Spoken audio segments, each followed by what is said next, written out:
Let's get ready to rumble. Yes, we're back. It's episode 101 of the Hibs Ramble. It's Liam, your host this week, and I'm joined by Shaun, the lovely Shaun, the beautiful Shaun, very, very handsome. He's not got an awful lot of hair left, but what he does have, he does an awful lot with. Shaun, how are you, mate? Yeah, you're probably right, but we take what we can get, eh? Yeah, I'm good, mate. I'm good. Very busy weekend. Probably thankful of that, actually. But yeah, very, very good. How are you? Yeah, not bad, mate, not bad. Half decent weekend, just kind of chilling, killing, $10 bill, and neither of us made the trip through to Ibrox on Sunday. Mark did, which is brilliant because he's not here tonight to talk about it. Rift of the Week, sponsored by Mark Duncan. Obviously Rangers on Sunday, we'll touch on that in a wee minute, but just before we do, we ran a wee episode 100 competition on the Twitter earlier in the week, and we had 4 winners of the Leaf 7 caps that we put up for giveaway. For what would you say, Shaun? How would you explain that? We gave people the opportunity to seize a moment, and they grabbed it. You should be a poet, honestly. Such a way with words. So congratulations to Dish the High B, Hibernian Daniel, at Logan M1875 and Paul Mackay 1875. Your caps are on the way, so they'll be with you soon. And I hope Very happy you with like them. those winners, by the way. Some great people in there.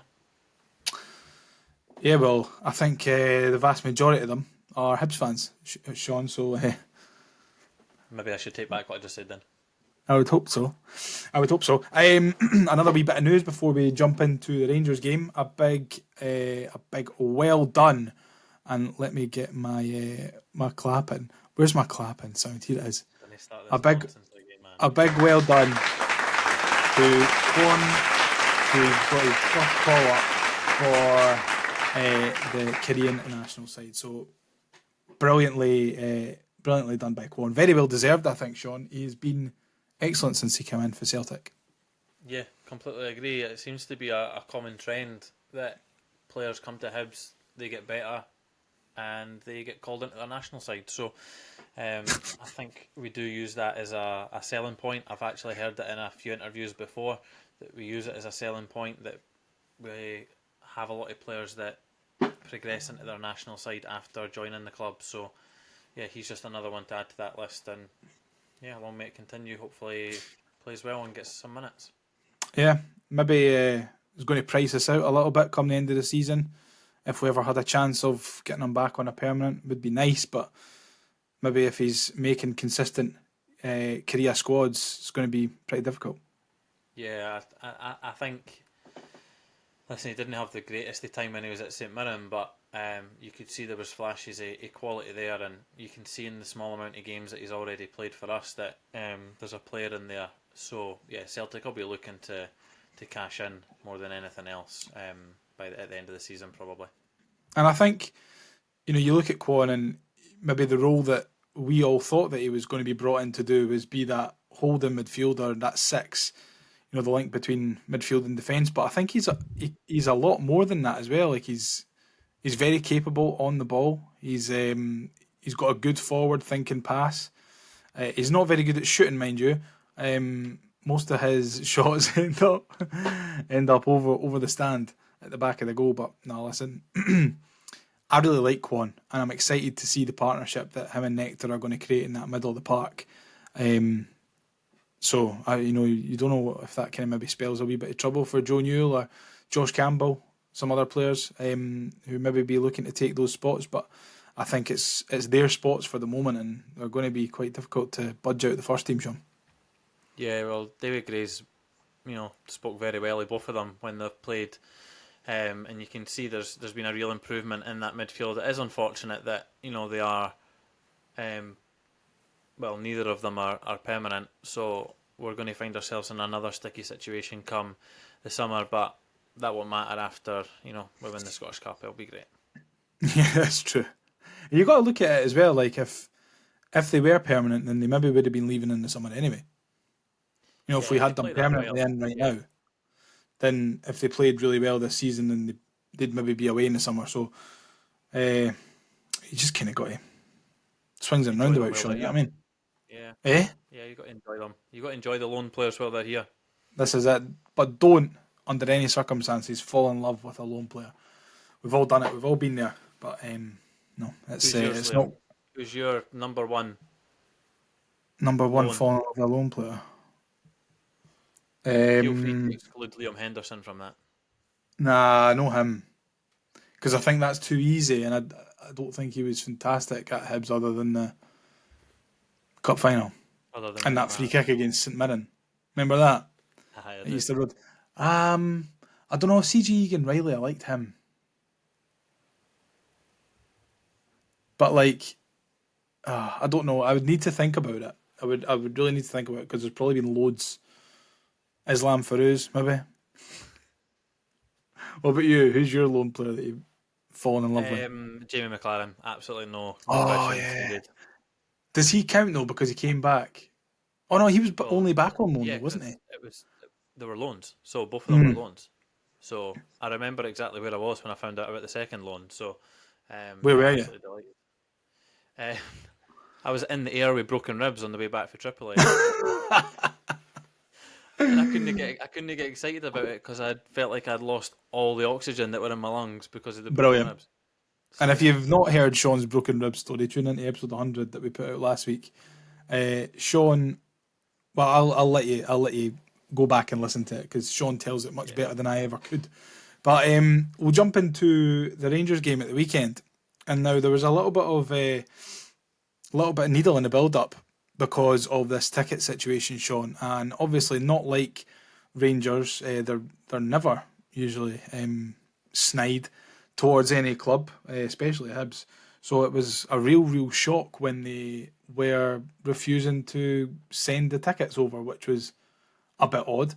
Thankfully, we got them in the end. But do you think that was kind of a ploy by Rangers, maybe to try and put Hibs off, or I don't really know what their angle was there. I don't really know. I think at the moment, whether it be on the park or off the park, I think they are probably one of the worst run clubs in Scotland at the minute. They're getting it all wrong. So yeah, they are, and the fact that the improvements that they've made to Ibrox haven't went down well with the support doesn't help either because it's blocked what was probably a really good view for certain supporters. So I don't really think it was a ploy or anything like that. But listen, when you're facing one of your biggest rivals at home, you want to do anything you can to get an extra edge, and they certainly tried to do that. There's that vast a gap, or that big a gap between them and Celtic at the minute that they need to try and make, a wee bit of rivalry and a wee bit of bite with some other club in Scotland, and it's us, Well, and it has it's been not going to be for Aberdeen either, is it? Because they're miles no, ahead too. I know.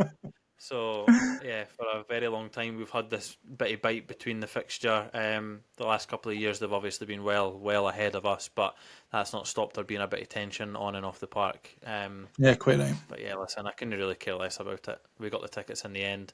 What frustrates me is that league regulations stipulate that the club need to be given the tickets 14 days before or something ridiculous like that, or 10 working days before. And I've not seen anything being announced about any fine or any No, they'll not get consequences fined of, though. of They'll not Rangers get not doing fined. that. So Of course they won't. But this is what the manager had to say about Let's touch upon the the fans away and the fans. ticket Obviously, it was a quick situation. turnaround for them to get tickets and make plans for today's game, and they were in great voice all game. Absolutely. Listen, I was quite vocal on it during the week. Ideally, they'd have liked to have had more notice, but to only have the amount of notice they have and still have the numbers that were here was incredible. Again, you heard them throughout the whole game. That's a reflection on how we played as well, because they were right behind us right from the start. But also, there was 49,000 Rangers supporters and we're still able to hear them, which is credit to them. And as always, which I've came to expect for this football club, that so well supported that they're right behind us all the time. So that was David Gray talking about the supporters, obviously, getting behind the team in numbers, or as many numbers as possible that you can get when you're at Ibrox, because you only give you about fucking 15 tickets, don't they? So, no, I think we were kind of set up from the start to kind of get behind the team, because there was a couple of changes made to the team that ran out 2-0 winners against St Johnstone at Easter Road, and that was Junior Hoylett, Josh Campbell and Lewis Miller came in for Eli Yuan, Rudy Molotnikov and Nicholas Cadden. Yuan back to the bench, Shaun. Do you think maybe just kind of in that in-betweeny stage between being fit and ready for 90 minutes every week and maybe just kind of trying to, what's the word that I'm looking for, just manage his minutes and make sure that he doesn't get injured again? Yeah, I think he's at a similar stage to probably what Kieran Bow was at prior to the injury. We were just trying to manage him correctly. And listen, Eli Yuan hasn't always been able to last 90 minutes with us, and he's never really performed for 90 minutes. He's always been a bit part, in wee spells here or there. He's never, lit the stage alight, so to speak, for 90 minutes. So, yeah, we need to get him back up and running. He's by far our most technically gifted player, and the best player that we have. So we need to manage him, and especially with injuries and problems that he's had, we kind of need to take our time with this one. It's obviously unfortunate we've done the Martin Boyle surgery at the same time, but again, probably good that we've done it during the break that we had. We're not short of attacking options at the minute, so it's not as if we're really, really struggling in that area. But yeah, I can't wait for him to be back fully fit and giving us his good old celebration again. Yeah, I mean, not short of attacking options. We had Dwight Gale on the bench. He obviously came on for his Hibs debut on Sunday, but having someone like Dwight Gale on the bench maybe just kind of plugs that gap that is going to be there for a long while until Kieran Bowie comes back from injury, you'd imagine. Yeah, not too bad a signing to make, I guess. Don't know if we would have made it if obviously Kieran didn't get injured, but listen, Dwight Gale's a quality player, has been for years. Even last season when he was a bit part player, he was making contributions, scoring goals and getting assists, and very well thought of as well. Very similar to the impact that Junior Hoylett had at Aberdeen in the tail end of last season. So yeah, we've got, yes, they might be at the wrong end of the scale from an age perspective, but the experience they have and the big games that they've played in and the big leagues that they've played in, and more importantly, like the weekend, playing in a stadium like Ibrox, having players like that both on the pitch and on the bench to bring off is only a good asset. Absolutely. And then just finally, before we get into the actual meat and drink of the game, Rudy Molotnikov dropped to the bench. I'm just wondering, if you're David Gray, what is your reasoning behind doing that? Because I think that Rudy's probably been one of our better players at the start of the season. Is this again a case of managing minutes and maybe managing expectations of Rudy as well? I think it's a mixture of that, but also managing the fixture and managing the side, the occasion, and the atmosphere. Listen, I'm not saying Rudy wouldn't have been able to get himself up for the game, and I'm not saying it would have took a lot out of his performance, but I can understand why Josh Campbell's came in. I feel like he's got more of an engine to last for a longer period of time than Rudy, and Josh Campbell can nick in and make late runs into a box and get a goal if needed as well. So listen, there's nothing bad to say about Rudy so far this season. He's played really, really well in all the games, more so in other games than most. But yeah, I didn't have an issue with that, and I understood the lineup, to be honest. And I think as the game progressed, and obviously we wanted to bring Dwight Gale on and maybe LAU, and you can understand why they are in front of Rudy in the pecking order to come on and try and make a difference towards the latter stages of the game, when clearly we were looking to press and find an equaliser. I mean, we were for the whole second half, but when it gets to those last 20-15 minutes, if you've got the chance to bring on Dwight Gale or Eli Yuan or Rudy Molotnikov, unfortunately for Rudy, he's going to be bottom of that list. Yeah, but I'm sure he understands. He doesn't strike me as a thick laddie. He strikes me as a laddie. Not like Cole Palmer. What a player, by the way, he is. Wouldn't mind him in our team. He's not got too many brain cells, that laddie. But Rudy, I think he'll understand the way that the game was going, the quality of the players that we had on the pitch at the time, and obviously on the bench. He would have understood the changes made, and he would understand that his time will come in games like that. He just needs to keep doing what he's doing, and listen, he'll be able to contribute at other points in the season. It's a long season ahead. And yeah, he'll get another opportunity, whether it be against a bigger side or not. We'll need to see, but as long as he takes his opportunity when it's there, I think that's the most important thing. Of course he will.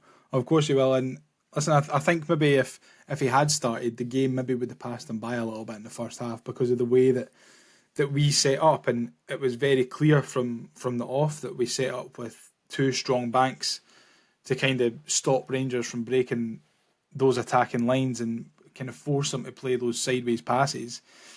Admittedly, Shaun, Rangers haven't been great this season, but it is quite refreshing to see us going there and just not crumbling from the off, because how many times have we seen it where we've gone and we've maybe tried to take the game to them a little bit too much and we've been broke against and they've went 1-0 up and then it's been floodgates. Yeah, I think the benefit that we have and the benefit that we'll have throughout the season is that the man in the dugout has experienced the highs and lows of going to Ibrox. He's experienced us winning there on many occasions, and he's also experienced us getting an absolute pumping there. So he understands the atmosphere. He understands the magnitude of going to places like Celtic Park and Ibrox. And I think we've accounted ourselves very well in those fixtures so far.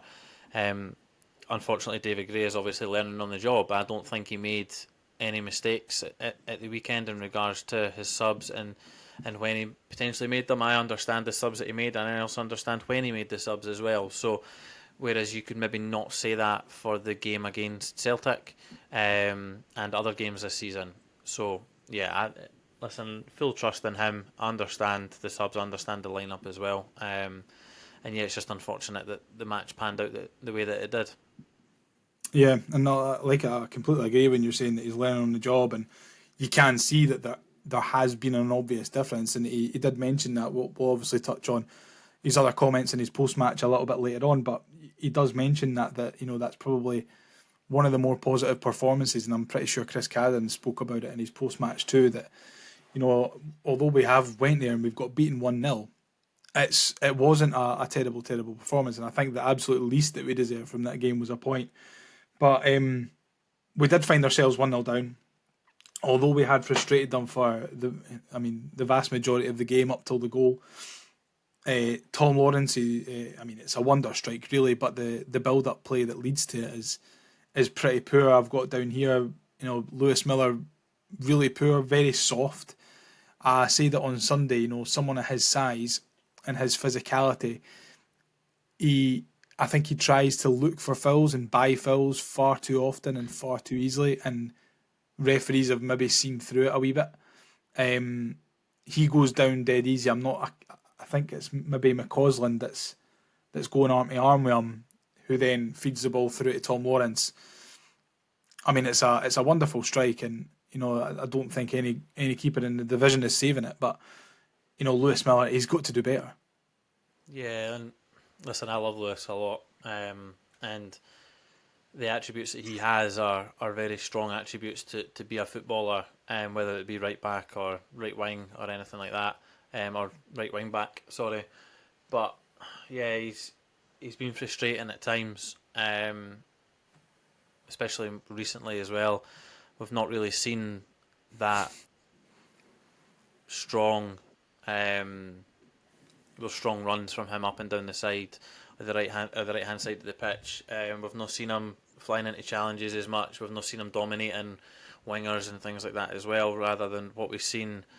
What was it? Maybe the beginning of last season or a bit before that as well. So there was a wee spell that he started like a house on fire in games and carried that on for a long period of time. And then he obviously fell out the side as well. So you would like to think having Chris Cadden and Lewis Miller down that right hand side, like two strong right fullbacks, that they would be able to challenge each other, but it just seems like Lewis is kind of falling off the boil a wee bit. I don't know if it's maybe the pressure. I don't know if it's a mixture of playing at the same time on the pitch at the same time as Chris or not. I'm not really too sure, but yeah, I definitely expect more for Lewis, and he'll expect more from himself. I feel like, considering his stature and his physique, he definitely needs to be a bit stronger. I like that he's got that bit in his game where he can sometimes read a foul and buy one, and I think all our defenders need to be able to be a wee bit smarter, like any other player is on the pitch. But yeah, like the Aberdeen semi-final one springs to mind as well. Like there's a time and a place, and you need to be able to understand when you can get away with that and when you can't. So yeah, hopefully he improves and hopefully he gets a bit better sooner rather than later.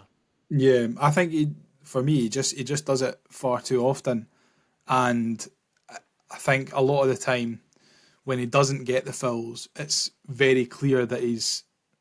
I don't want to say diving.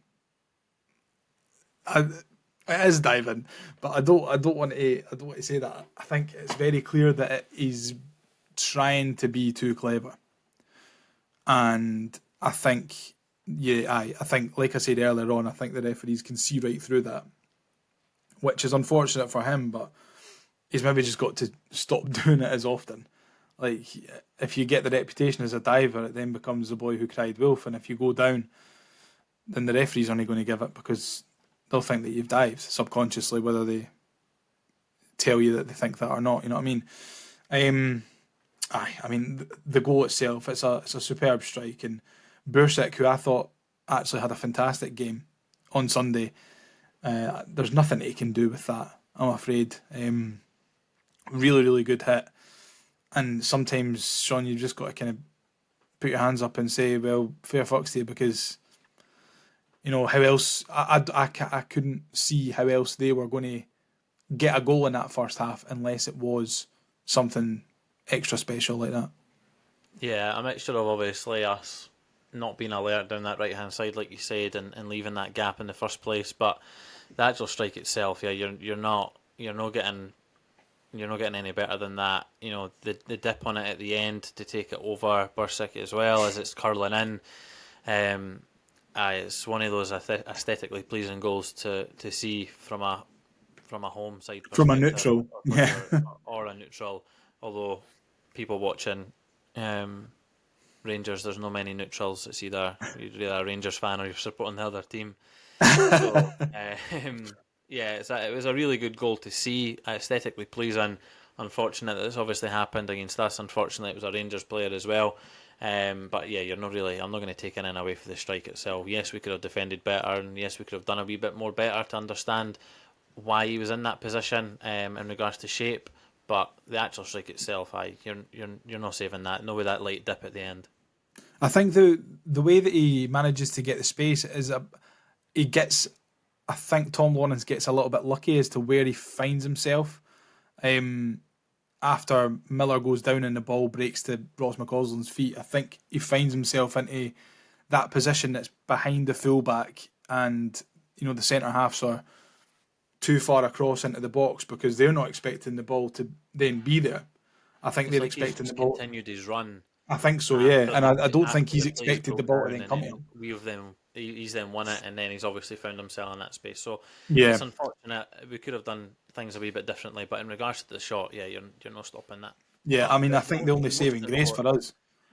yeah, well, the most important thing for me is that, like in years gone by, with other Hibs sides under other managers, you would then just expect us to tail off, and then they'd maybe get a second, and then they'd maybe get a third, but when they scored, it's like that was like, right, okay, well, we didn't deserve that. We've been the better side, and then it was like a shot up the arse for our for us, and it just then seemed to be it was Hibs. It was just pressure after pressure, and I know we didn't threaten throughout the match Jack Butland with a lot of shots and a lot of clear cut chances, but you know, if you look at and I know games aren't won by stats, but if you look at the stats, and if you're just watching the game, you can understand that the fact that we've went to Ibrox, 49,000 there, and we've got 500 in the corner, and we've pretty much dominated that for the rest of that match. So that's coming back to what we spoke about David Gray, about positive signs and all. You don't want to sit after a defeat and be like, oh yeah, well, we played well and we done well, and be like, oh well, there's your loser's medal for playing well.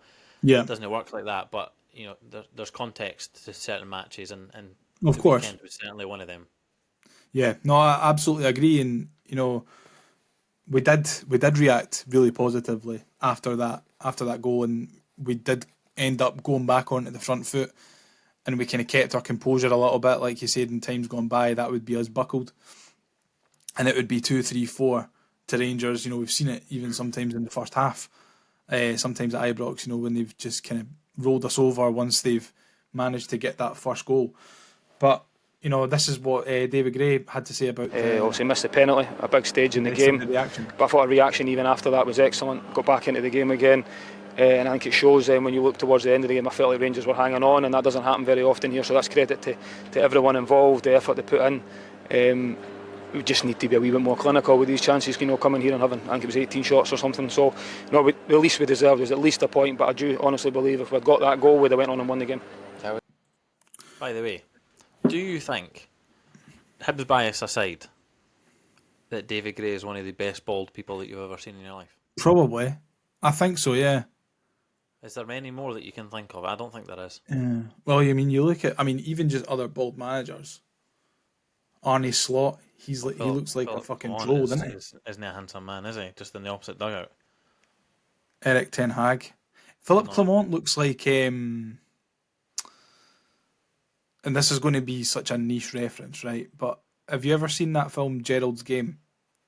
Yes, I have. Have you? Yes, that's a good watch. And he looks like the big, tall, bald guy at the end. You can't know what I'm talking about? No, I watched it a long time ago. Yeah, I remember I watched it when it came out. And if you've seen Gerald's Game, or you don't know what I'm talking about, it's a Stephen King film. Yes. The guy who did He it. absolutely does. And it's on Netflix. Show the camera, Shaun. Come on. Let us see. Let's see what he looks like.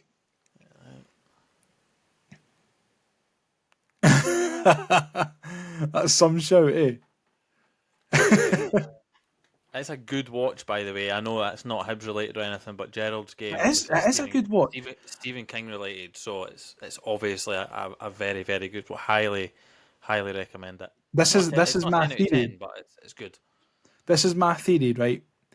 And I don't think this has ever been disproven. I say this to Megan all the time. If we're watching a series, like a new series or a new film or something that we haven't seen before, and if it's based on a book, then it's going to be good. Okay. And there's no exceptions to that rule. If it's based on a book, if they've seen that book and they've went, that's a good book, I'm going to make that into a movie. It's going to be a good movie. I've came to the conclusion that David Gray is third on my list of handsome bald men. Is this just handsome bald men in general? Can I try and guess the other two? Just in general, you can guess the other two. The other two are not involved in football. One's American and one's British. Pitbull. No. Oh, one's American. Surely Pitbull is not American as well. Mr. Worldwide, Mr. 305. International love. One's British. A baldy British man. Alan Shearer. No, I said they're not involved in football. Oh, Ian Wright. Oh no, he's not involved in football. Right, okay. And it's not Prince William either. Are they actors? Anyway, yes, both of them. Yes, both of them. Were any of them in Gerald's Game? No, it was not Philip Clement. Oh Christ, I don't know. I'm trying to think of bald. I can only think of Stanley Tucci.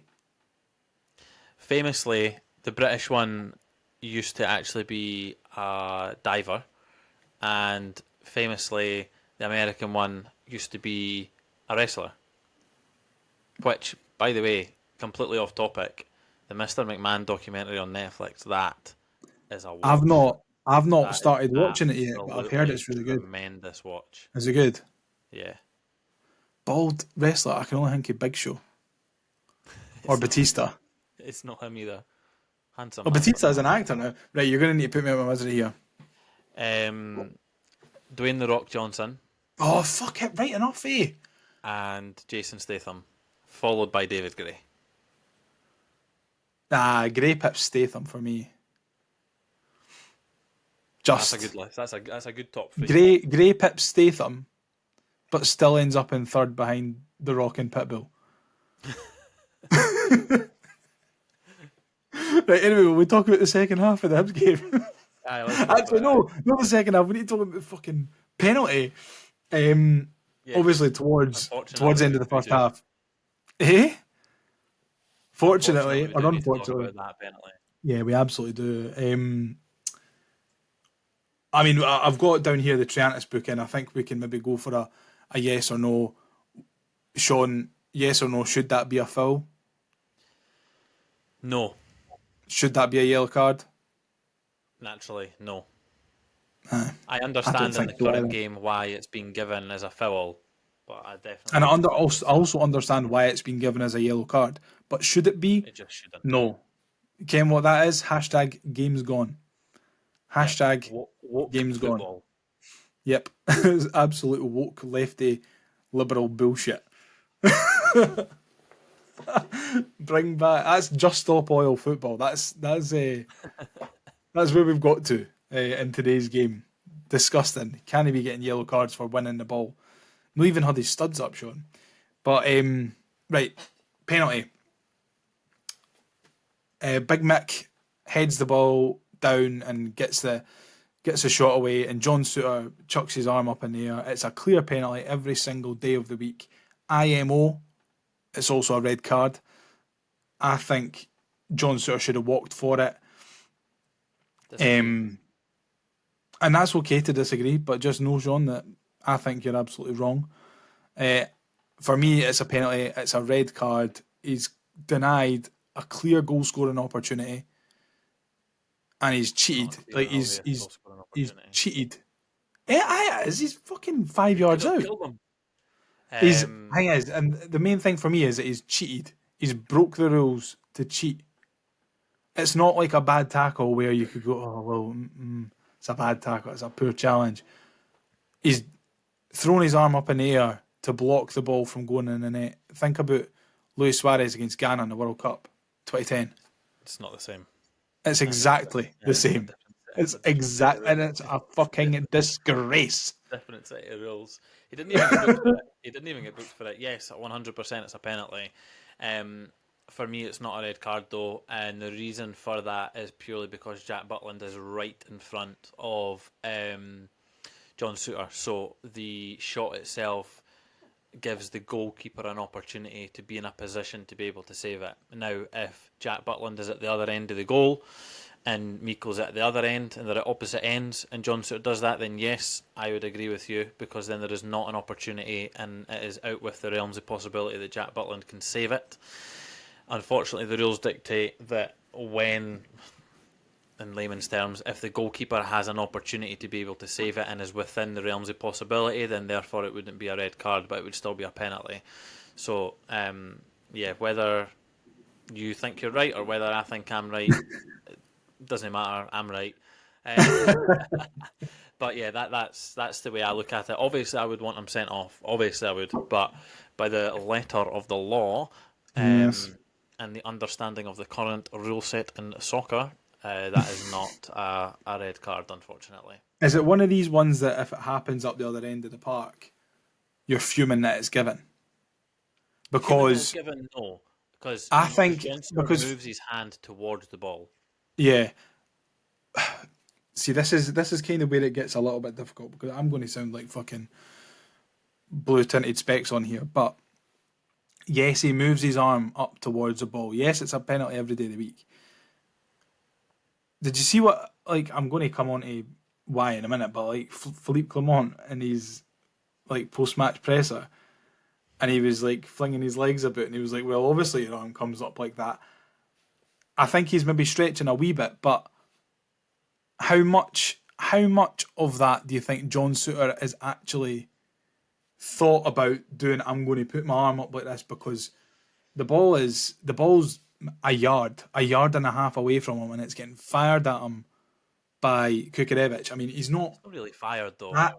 Yeah, but it's I mean, nudged on. I don't think it comes slowly enough for John Souttar to go, that ball's going up there. I'm going to move my arm up here and Nah, for block me, it. I think it's like a unintentional movement of the arm, but the arm is going towards the ball, so it is a penalty. I don't think it's unintentional. I think he has moved it in that direction. And in football, I would say you know yourself when you're playing football, but you won't. I play football all the time. Don't be nasty. Um, No. then Say sorry. then you will know. No, Then you say will sorry. know I apologise. that in I in apologise. football, I'm wanting an apology. I'm sorry you do not play elite football, Liam. Right, that's better. Yeah, in football, you'll obviously know that you can make decisions in milliseconds, like whether it's doing something like John Suter doing, or when you're through on goal and you're deciding what you're going to do, or you've last ditch challenges and things like that. Like you can react in milliseconds, and the way that the brain would react to that, I do believe that he has intentionally moved it. It looks that way as well, and I do believe that most people would have had at least that thought process of doing it. And in this instance, obviously, Mr. Suter has acted on his urges, and it has worked against him because a penalty was given. John Suter's let the impulsive thoughts win. John Suter's ADHD getting the better of him. But no, I think I'm just kind of delaying, having to talk about this penalty by Big Mick because... Well, he absolutely won't be doing that again, that's for sure, because Well, one, he fucking either won't right take he will. another penalty, or two, he won't do it again and he'll absolutely fucking leather it, is what he'll do. Yeah, that is... I don't want to say it's the worst penalty I've ever seen, but it's definitely up there. It's top one. It's not the worst penalty, but it's in the top one. But seriously, Shaun, I hate it. I think I just hate it when Hibs get penalties. Full stop. I love penalties. Just not when it's a game that Hibs are involved in. Do you know that Eddie Turnbull has scored the most amount of penalties for Hibernian with 53? That's a lot of penalties. That's a lot of penalties. Seen it today. That's a lot of penalties. That's like James Tavernier level. I know. Fucking hell. Lengthy service obviously comes into it, but yeah. I see for me with the penalty. Listen, you need a big set of cojones on you to take a penalty in the first place. Never mind away at Ibrox when you're 1-0 down. However, we mentioned him earlier on. It probably won't be the last time I'll ever mention him on this podcast, but Jamie McLaren got that opportunity probably the last time that we got a penalty at Ibrox. Well, we were trying to rack our brains, I think this is and he done exactly what you should do in that instance. If you're nervous, because Jamie hadn't scored for the club at the time, and he was given the opportunity via the penalty spot. Obviously, Big Mick has scored for us, but to score at that stadium and get us back in the game, that's exactly what he should have done. Very similar to Jamie McLaren, just absolutely smash it and hope for the best. And listen, that one went down the middle and it hit off League One Wes and went in the back of the net. Whereas, obviously, this one is Jack Butland's read it every day of the week. And you can see Jack Butland already moving before he's even hit the penalty. So, if you're doing that type of penalty, you do that for the exact reason that the keeper's going to move before, and you can see a little bit of movement for Jack, so then therefore you need to adjust and put your penalty down the opposite way. Listen, he's probably done 9 or 10 of them out of 10 at East Mains, and it's probably worked, and that's, listen, like I said, you've got to have the confidence to step up and take it, but I would bloody hope that he's not going to do that again. No, I mean, I just hate I hate that stuttered penalty. I feel like it just loses the shooter all momentum. And unless the goalie, because you're taking a massive gamble, and I think especially against a goalkeeper who's as experienced as Jack Butland, who's faced an awful lot of penalties throughout his career, in the Premier League against some of the best of the best. It might take a little bit more to try and outwit him, and I think maybe Big Mick should have taken that a little bit more into consideration. But no, listen, he's he's done what he's done. Like you said, I think it takes a big set of balls to step up and take a penalty, especially at Ibrox. But it's very, very poor. And Jack Butland reads it perfectly. And unfortunately for Myko, unfortunately for Hibs, we're still 1-0 down at the break, and it's just really frustrating because I feel like if we were really in the ascendancy at that point in the game, and if we'd have scored that penalty, we would have went in with our chins up, and maybe Rangers would have had to rethink a little bit about how they wanted to approach the second half. But unfortunately for us, it never turned out that way. But look, listen, you're going to miss penalties.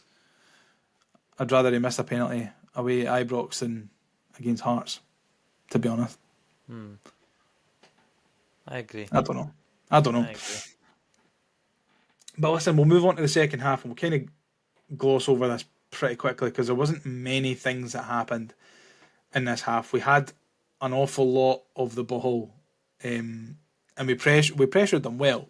An awful lot of the ball and in good territories of the pitch, like in our attacking third. But we just didn't do an awful lot with it. Kind of reminded me, Shaun, of Tam McManus, in the sense that he talks, but he doesn't really say anything.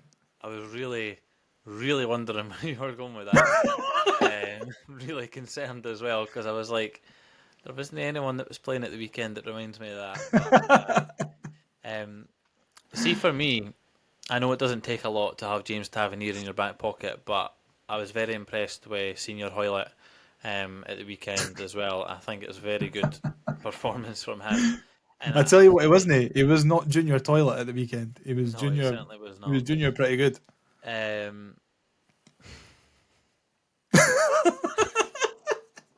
was terrible. I seen someone calling him Skibbity Hoylett. That's even worse. That's really bad. You didn't see someone, you thought of that, and you've just tried it on me to say No, it's funny. I seen someone, but it must have been like I didn't even know what this Skibbity Toilet thing is, but it makes me laugh because it's just funny. Skibbity Hoylett, that's funny. I feel like the vast majority of good things that we've done at the weekend came through him as well. Yeah, obviously for sure. Dwight Gale has a glorious opportunity later on in the second half, where I think maybe if he's a little bit more match fit or match aware, should I say, he maybe at least tests Jack Butland there.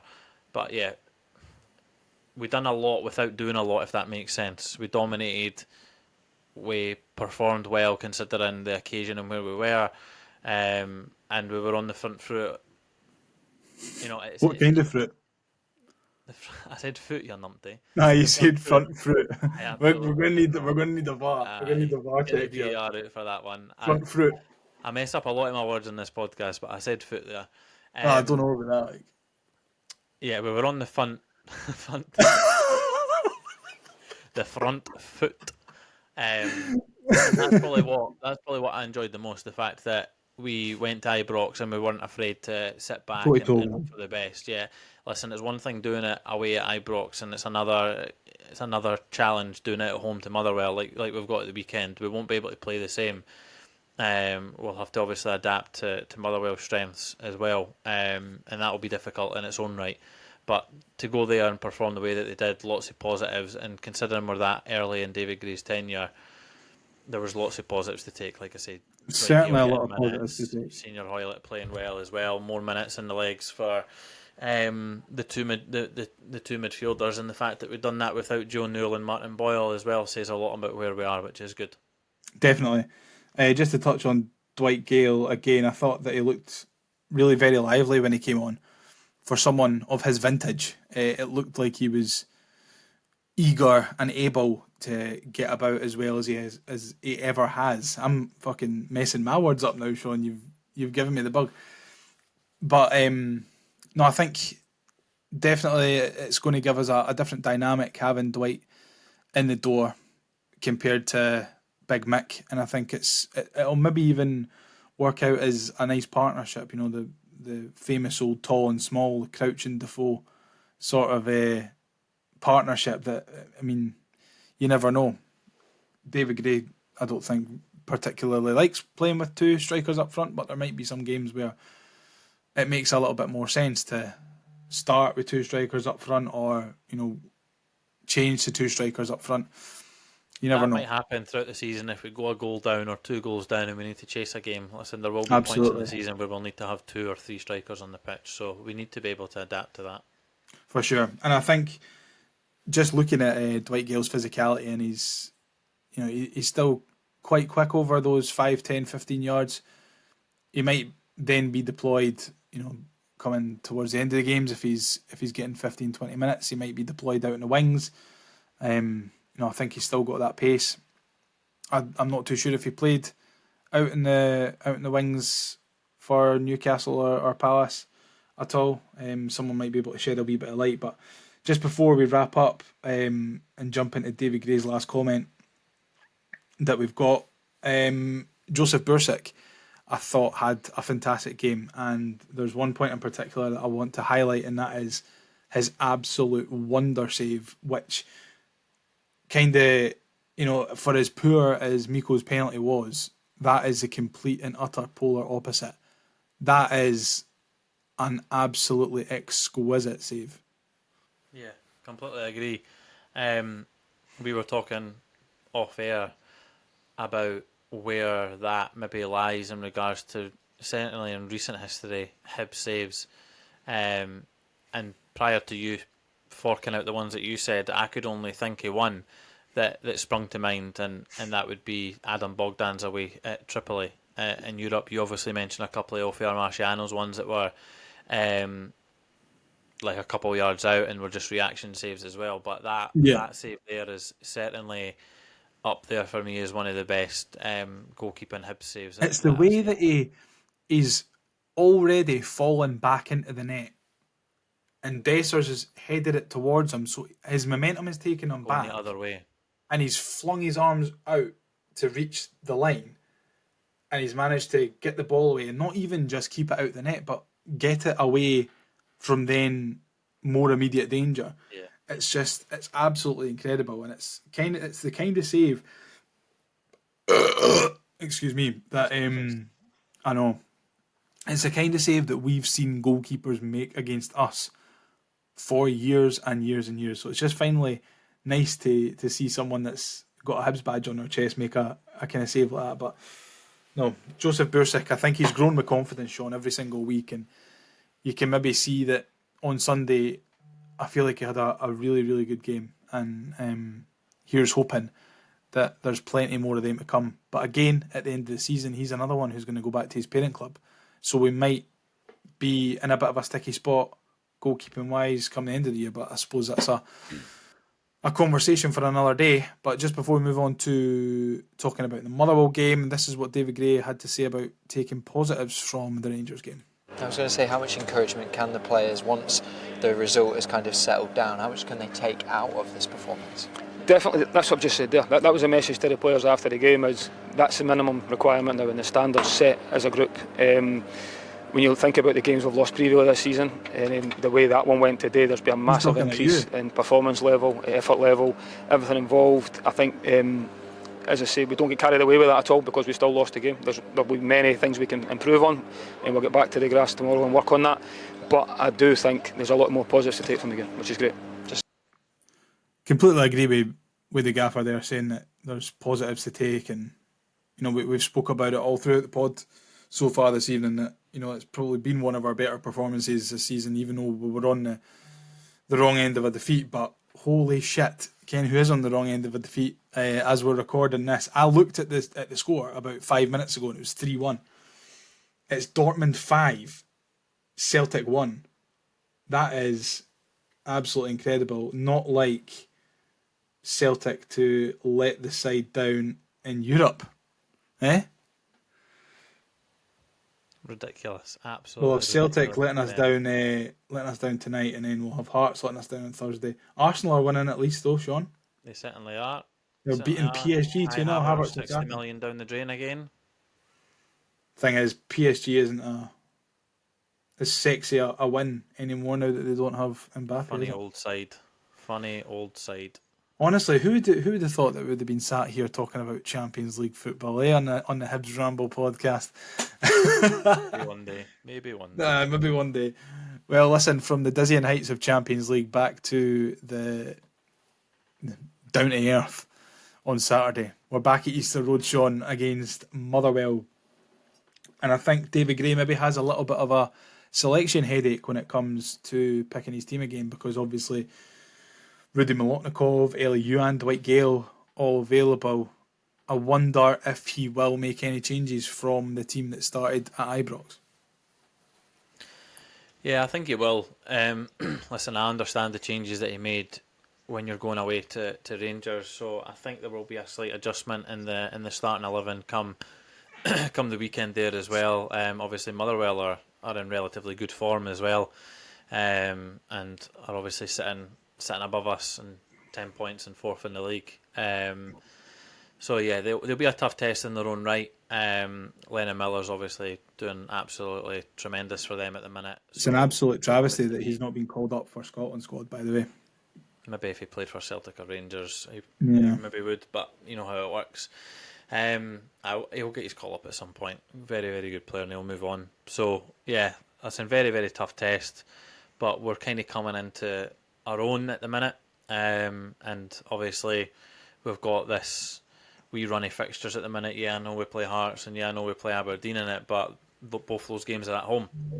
So we have a good, 1, 2, 3, 4, 5, 6, 7, 8, 9 fixtures in a row now. I'm not saying we're going to go and take 27 points out of that. I'm not saying that at all. But Quick maths, that, by the way.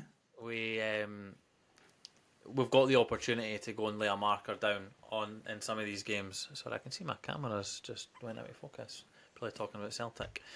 But yeah, it's a great opportunity to get another 3 points on the board. I don't want us to be looking down in the table this season unless it's down at Hearts. I don't want to be fearing for our own lives. I would rather be looking upwards, and a win at the weekend would do that and set us up for a good couple of fixtures coming up. Absolutely, and listen, you can only take 3 points at a time, and I feel like Saturday, although Motherwell have been playing well, you've got to give them their dues for the way that they've started the season. I think Stuart Kettlewell's done a good job in being able to turn round his fortunes, certainly, as Motherwell manager. It seems as if he's got a half-decent squad now to play with, and kind of a squad that will run through brick walls for him to get results. And they're in the semi-final of the League Cup. It's not going to be an easy test, not by any means, but if you're offering me Celtic at home, Rangers at home, Hearts at home, Aberdeen at home, or Motherwell at home, I'm picking Motherwell at home every day of the week. You know what I mean? So yeah, I think we can go into this game with a bit more of a positive attitude than we maybe would have done if we'd have fallen flat on our face and not threatened or looked any decent at Ibrox against Rangers at all.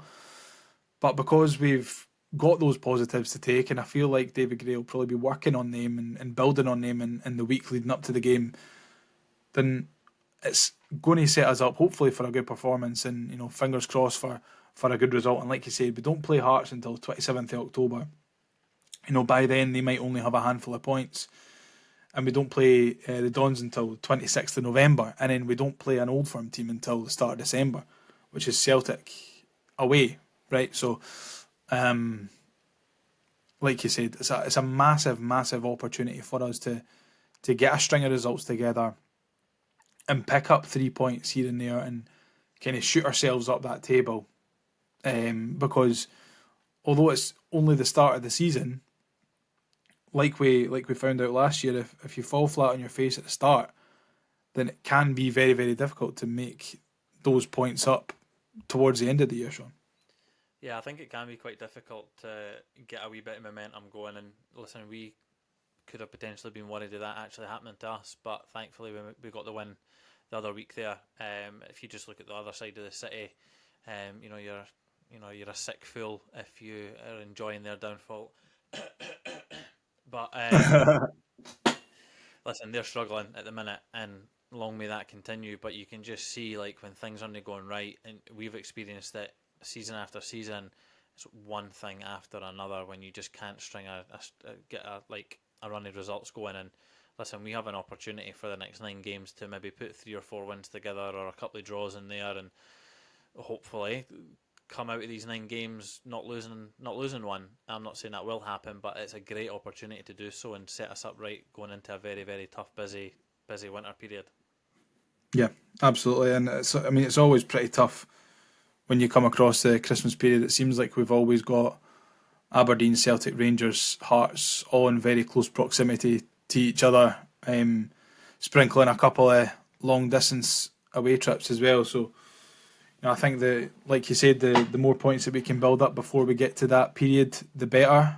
The more momentum that we can build up before we get there, the better. It maybe means that we can go into those games, and I know it's a long way away still, but we can maybe go into those games with a little bit more positivity and a bit more form, and might be able to take a few more points than we thought we might have done before. So, no, listen, it's going to be difficult, but we've got a massive opportunity now to put wins together, and that's what we need to do.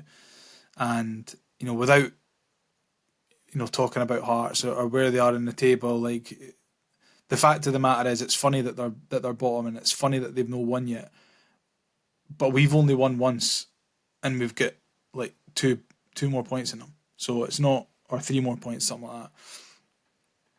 So things aren't all sunshine and rainbows over here either. We've got to make sure that we are doing what we need to do to get ourselves into the positions that we want to be in, and we can't really concern ourselves with other teams and what other teams are doing. That's my 2 cents. But Shaun, I believe you have a quiz for us. Yes, I do. Liam, we obviously spoke about not making every episode the same, and we spoke about not just doing a preview and a review, maybe just putting some games and some quizzes in there. We've done it in recent weeks as well. Obviously, Craig done one last week in celebration of the Ramble's 100th episode. If you have not yet witnessed Craig's 100 episode quiz, please. Craig's whole 100th episode performance, like I said to you, you know what? I had to do some Question, very heavy right? surgery. If you were to rate the 100th episode quiz based on a footballing performance, being Anthony Stokes at Hampden being a 10 out of 10, and Derek Riordan stamping on Rudy Scatchell being a 1. Where do you lie in Hibs performances? Give me an example of a. I don't know about Hibs-related Hibs performances, that but reminds you. I maybe know the Hibs performances, but the Celtic goalie at Dortmund tonight.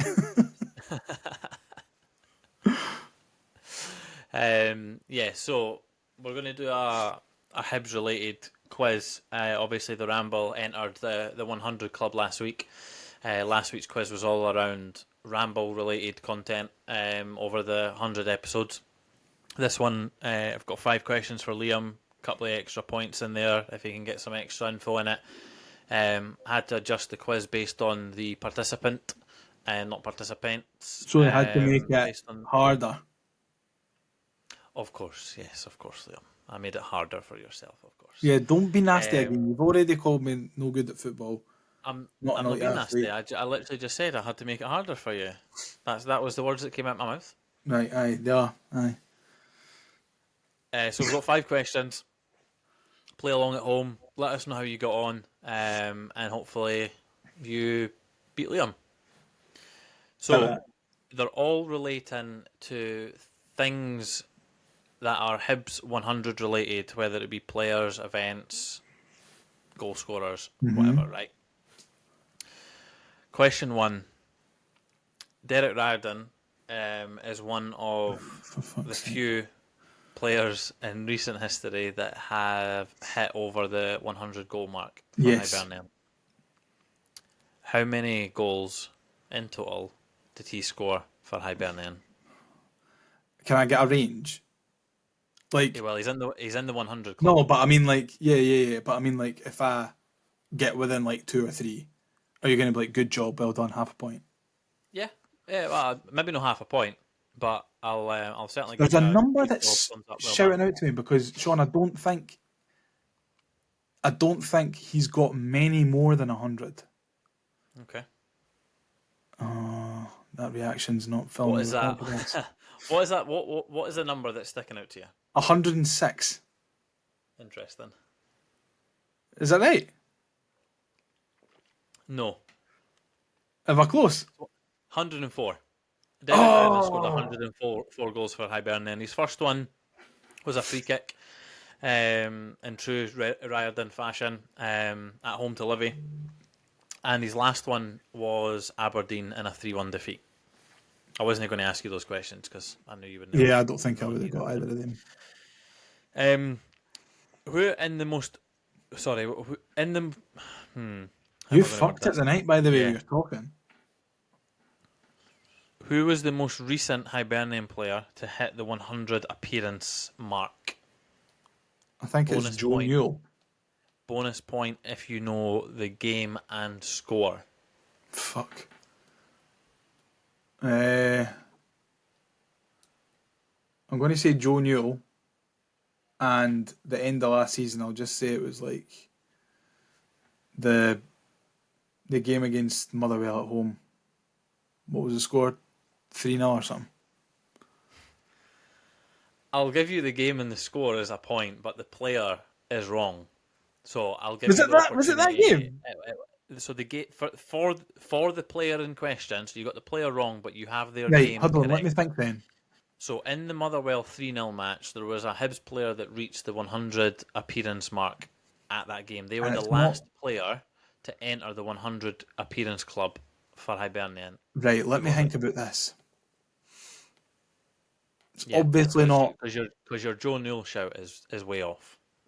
He is. He has made over 100 appearances for Hibs. Eh? Right. Yeah, well, Okay. just if you put any context when he joined the club. Oh fuck. I think that it's too soon for Josh Campbell.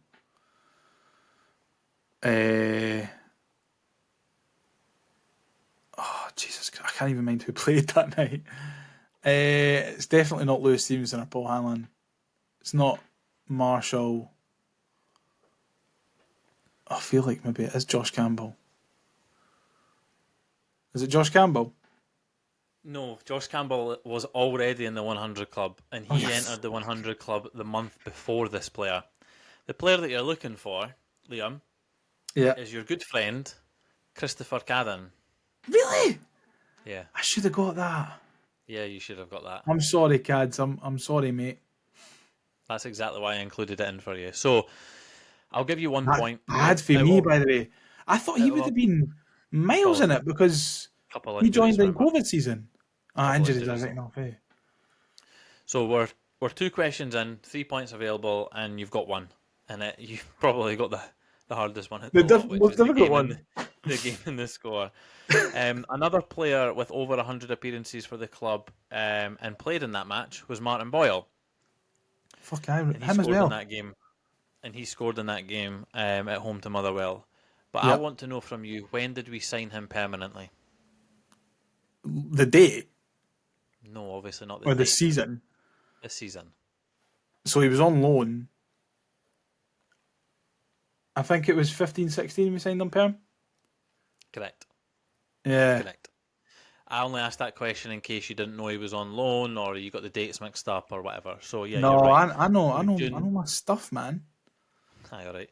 June 2015, we signed him That's permanently. see, like that period. I think Craig talks about it an awful lot. Like his Rain Man period was late 90s, early 2000s. And I this think is exactly why I had to adjust the quiz based on the participant. I think my Rain Man period is like early 2010s up until like the Lennon season where we nearly finished second. Well, let's not get ahead of yourself because there is another question within Was that there? that you're still to answer. So if you get that one, I'll maybe give you it. A question that's not within that time period is relating to, in my opinion, the greatest ever Hibernian left back that's ever grace the shirt, and it's not Lewis Jonathan Stevenson. Grounds. It is Kajabi. No, I'm joking. David Murphy is another player who has made it into the 100 appearance club with 134 appearances. I think it's like 107 league appearances. But what I want to know from yourself, Liam, is who did we sign him from? Who did we sign him from? You can hazard a guess at his goals if you want. I'll give you a clue. It's single digits. Is but it? I want to know who we signed him from, and you can get a bonus point if you tell me who we sold him to. I know we sold him to Birmingham. Yeah. Who did we sign him from? He was like for the North East, eh? But did he come from a team in the North East?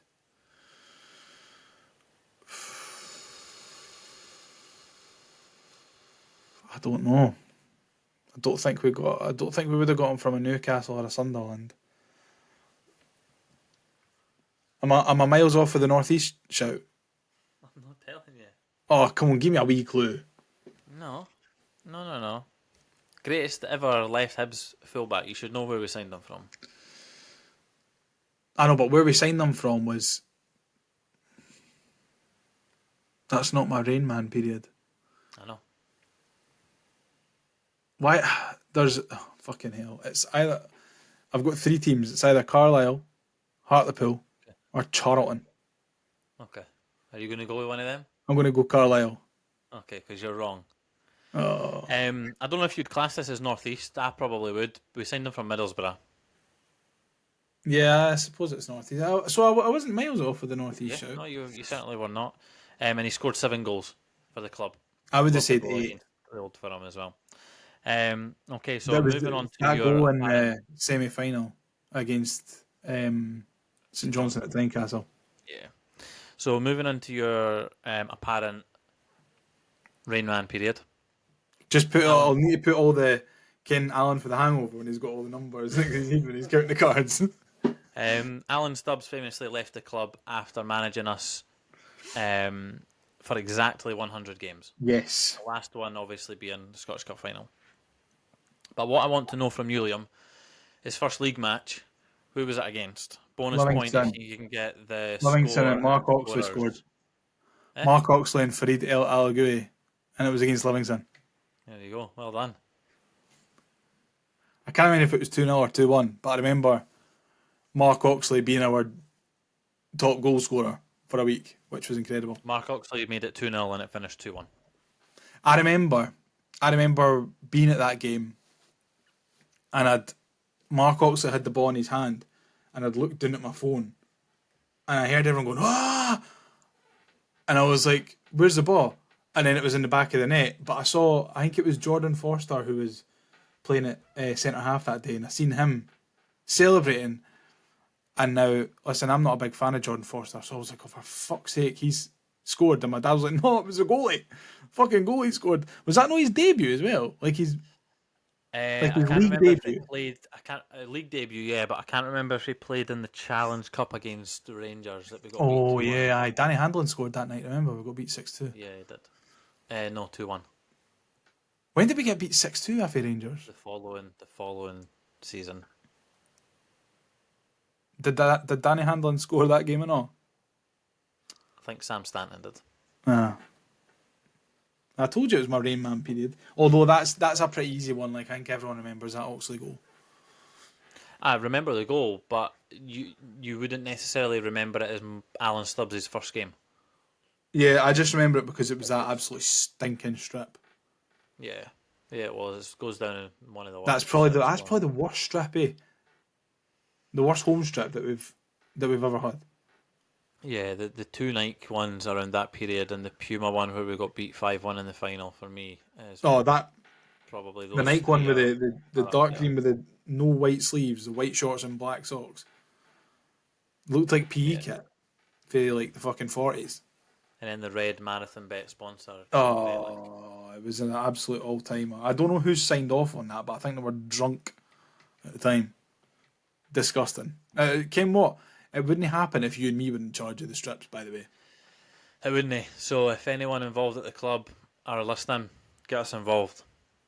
Get us Cheers. involved of the strips, please. Because we we're would not love. good looking enough to show them off and be in the photo shoot, but we're good enough to be involved in the creative aspect of it. As I mean, many others I've seen with our Leaf 7 clothing. I think you're good looking enough to. Liam, we both know that the only reason I model the Leaf 7 gear is because I'm the only one that the samples fit. That's true. If they sent bedsheet samples, Craig would be all over that. And if it was cut We out might to need to you, start doing Leaf 7 glasses, Leaf 7 contact lenses for Craig. Oh, that's nasty. That's nasty. Let's move on to the listener questions. Now it's time to answer the Hibs Ramble listener questions. Okay, we've only got a few this week. So we'll start off with John McIntosh, and he's asking, what's for dinner? As always, Shaun, what did you have? I had a Cajun bassie. Is it bassie? The fish? Bass. Nah, it's got an A at the end. Bassie, Bassa. B-A-S-A. Bassa. B, one S or two S's? Cajun covered fish with diced, chopped, roasted This tomatoes, fairly. and garlic, tender stem, broccoli. Well, that wasn't what it looked like when I ate it. Well, that's what it looked like when it was swimming about the sea and you fucking pinched it for its But home and the size of it looks about correct, yeah. So that's what it stuck was. it It was really, on really your good. wee Really fucking good. Trinent plate and eating them all up. That's a wee shame. I just went into Musselburgh Harbour and just stole it out the water. They certainly do not look like they live in Musselburgh. A bassa, or however you say it, is a species of catfish, and it's native to Mekong and Chao Phraya, which is mainland Southeast Asia. Wow, didn't know that. Yeah, well, now you do. was Look, really it's got wee whiskers. You can see it. Look. Oh, that'll be why it's called a catfish then. Yeah, well, for the audio only listeners, we've got a picture of the bassa fish up on Wikipedia. And listen, every day's a school day, Shaun. You know this. But it's of no surprise to me at all that it's a fish that is found in Asia, because you love your Asian food, don't you? Yeah, well, subconsciously, it's happened again, hasn't it? I didn't even It's know that. happened again. It's happened again. Shaun eating Asian. It's happened again. Asian What food. did you have with it? Tender stem broccoli and what? Garlic, tender stem broccoli, and it was like roasted, diced, seasoned patates. Ooh. Beautiful. A HelloFresh number or? As always. Lovely stuff. Sounds nice, actually. I quite like fish. Megan doesn't like fish, so I don't have it very often. But sounds nice. I do like a wee fish. Yourself? Well, I had to have a bit of an emergency dinner tonight. We'd planned on having. I was going to make us like Nando's chicken. But by the time I got home from work, it was like too late to kind of start prepping that. So I had to nip out to the shop and I just grabbed a pizza for myself. I know, don't laugh. Every fucking time, it's always a pizza. It's always a pizza. As soon as you said I had a bit of an emergency, I knew it was either a chippy or a pizza coming up. It was a supermarket pizza, so it's not as bad. But no, for all intents and purposes, I was planning on making Nando's chicken breast with, nice chips and garlic bread and halloumi and stuff. But listen, it just never materialised, and it's one of these things. End of the day, you kind of got to deal the cards that you're dealt, and obviously it's not what we wanted to do, but it's kind of what's happened, and need to keep our heads up. Obviously, get back on the grass tomorrow and start working towards a good dinner hopefully tomorrow night. That's absolutely correct. Next up, we've got Hibs US, and they say all good that we put in a resilient performance, but the final third worries me still. That performance against most teams in the league would result in a similar result. Interesting. Now, I'm not 100% sure that I agree there. I think that we did more than enough. I think it's one of the old cliches. On another day, we would have scored. On another day, we probably would have scored. The penalty would have been put away.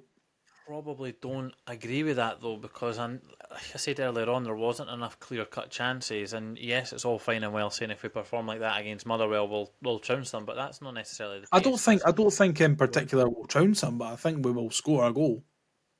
Yes, I would like to think so, but I think the patterns they play will be different against a Motherwell at home than a Rangers away, regardless of how good we perform away. Because at times Motherwell will have a low block and they'll be quite tough to break down, whereas we're on the opposite. Exactly like what we did at Ibrox. Exactly like what we did at Ibrox. But no, I think it's very Hibs. It's very Hibs of us to maybe be a wee bit more cynical after a performance like that and think that we're not really going to take many positives from it. But I think if you listen to David Gray and the positives that he's taken from it, and obviously he knows that there's improvements to be made. Of course there is. We never won the game. We lost it 1-0, but hopefully we start to see some of those improvements come Saturday, Shaun. And finally, just before we wrap up, we've got Colin McLennan, absolute loser, with Myko making an arse of it with the penalty. Hold on, I think he's typed this when he's been pished. With Myko making an arse of it with the penalty, which of your hosts would be most likely to convert a penalty at Ibrox for the Hibs? Me. No, there's not even. I'm not even. Any of yous. Nah, I don't think I would be able to. Well, let's think about it rationally. One, Craig, is he going to be able to make the consistent run from the edge of the box to the penalty spot without stopping for a breath? I don't think so. So that's Craig out. Mark, is Mark going to be sober enough to pick a spot? I don't think so. Me, nerves jangling, absolute bag of nerves even thinking about it. I'd put it wide, no doubt about it. Ryan,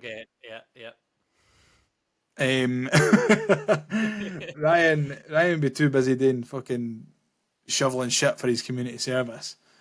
He wouldn't even be too busy fighting somebody. He wouldn't get any minutes on the park, so he's out. So I think by process of elimination, and only if the goalie dived the wrong way, you'd be the one that scored. Not even by process elimination. I would back myself 100% out of us five. Absolutely. Right in the same netting as well. Right, I just don't think I've not got the. Where would you put it? Bottom left, keeper's bottom right. Have you got the bottle to put it top corner? No, that's why it's going bottom left. See, for me, I'd be absolute bag of nerves, and I'd step up and I would change my mind about 5 times in the run up, and I think I would end up just smashing it down the middle. It might go in. I don't have the minerals to deliberately put enough height on it for it to go in the top bins, but I have enough minerals. I sound like I'm fucking gassing myself. I've not played football in years. Cunts are going to think I'm big-headed. I'm far from it. We're going to need to test this out. I think next time we're at Ibrox, we'll maybe need to get Philippe Clement on the phone and see if he can take a penalty at half-time. Like the half-time Hibby where the wee mascots come on. I'll come on and just stick a penalty in the bottom. At the away end when we're playing Hearts. The knee slides. Mate, have you seen the guy? Have you seen the wee guy? The wee guy, I think it was Crystal Palace or something. They were playing Brighton, or it was because that's their derby, isn't it? Palace and Brighton, and it was like a half time taking a penalty into a mascot, and it's a wee boy and he goes up and he shushes the away crowd. He shushes the away crowd and then he's like, have you seen that? He sticks his fingers in that. Brilliant. I'd be giving the old blessing myself like Arthur Boric and that. Ricardo Vazquez did that as well, remember? What a player. When he scored against Hearts, fucking hell. But no, I think I would just absolutely panic I think actually, I tell you what, I have done. I've scored a penalty at Tynecastle before. And that's a fact. On the Tynecastle pitch at the... no goalkeeper, no other players on the park. No, there was a goalie in. It was up the opposite end from where the away fans sit. It was when I was at college, and we were doing like this football camp, volunteering at the football camp, and it was on the pitch at Tynecastle, and it was like some of the Hearts community coaches and stuff. And at the end, like when everyone left, they were like, "Oh, we've got a few balls if you want to take up," like, because a lot of the boys who were at college were Hearts fans, and were like, "Oh, we've got a few balls if you want to take a couple of penalties or something, score a goal at Tynecastle, then crack on." So I was like, "Oh, this will be fun. I'd love to score a goal at an actual football stadium." So put the ball down on the spot. Nobody in the stadium, apart from people that I went to college with, and I was like, "Fucking hell, I'm nervous here." By the way. Okay, and I think like I scuffed it. I remember the pitch was dead hard. It was just maybe after the season or throughout the summer, and the pitch was dead hard. And I had trainers on. I didn't even have boots on, so that's maybe why. But it was a wee bit like Jamie McLaren's penalty at Ibrox, kind of a wee bit of a P roller down the middle, bounced off the goalie's foot and managed to go in. Did I celebrate? Of course I celebrated. I was like, I hope so. I was like, Kane, Bellingham, Saka, Trent. Pressure? What pressure? Pressure's for tyres. Pressure's for tyres. Unreal. I think that is a fantastic place to end tonight, Shaun. It's been an absolute pleasure talking to you about all things Hibs over the weekend, and I hope you have a lovely rest of the week and enjoy the game on Saturday. You're going to go? Yeah, yes. Well, I tell you what, have you bought your ticket yet? Mark seems to think. Have you bought your ticket yet? I don't need to buy a ticket. Have you got a season ticket? I always have the capability to attend Easter Road. Well, I was going to say, because my dad's away on holiday, so I was going to say, if you wanted to come along with me, you could come and sit next to me. Come and sit with you, friends. Yeah, West Ham friends. Only if you put me on your shoulders and get a picture walking towards the 75 stand, like your kids. Don't do me like that, bro. You need to put me in your shoulders, man. Well, that's why I've been going to the gym, so I can get that extra weight. Buckle it, mate. Buckle it. But no, listen. Yeah, it's been a pleasure talking to you. Thanks very much for listening. If you've got this far, really appreciate it. Remember and follow us on Twitter. We're at the Hibs Ramble, on Instagram, on Facebook, on YouTube, yada yada yada. So, all that's left from me to say is goodbye, and a goodbye from Shaun, and a goodbye from Jim White as well. And we'll see you after the Motherwell game. Take care. Bye. Let's get ready to rumble.